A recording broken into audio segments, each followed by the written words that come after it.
এসেছিলেন প্রশ্ন নিয়ে, চলে যাচ্ছেন কিংবদন্তি হয়ে।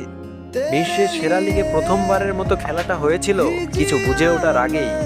যেই সময়টা তার গেম টাইম পেয়ে ডেভেলপ হওয়ার কথা ছিল, সেটা চেলসিতে তারকাদের ভিড়ে বেঞ্চে বসে কেটেছে। নিজের ভালোর জন্যই তিনি চেলসি ছেড়েছিলেন, এরপরও নামের পাশে প্রিমিয়ার লিগে পারেনি এমন ত্যাগও বসে গেছিল।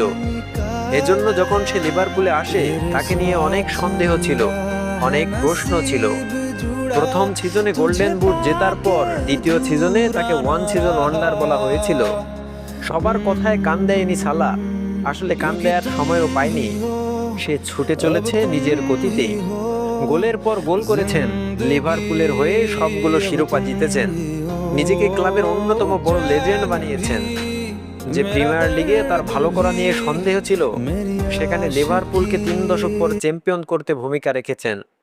লিভারপুলে সালার কেরিয়ার শুধুমাত্র একটা কেরিয়ার ছিল না, এটা ছিল রিডেম্পশনের গল্প, যেটার প্রতিটা অধ্যায়ে সালা একের পর এক সফলতা লিখেছেন। প্রিমিয়ার লিগ আপনাকে মিস করবে মিস্টার ইজিপশিয়ান কিং।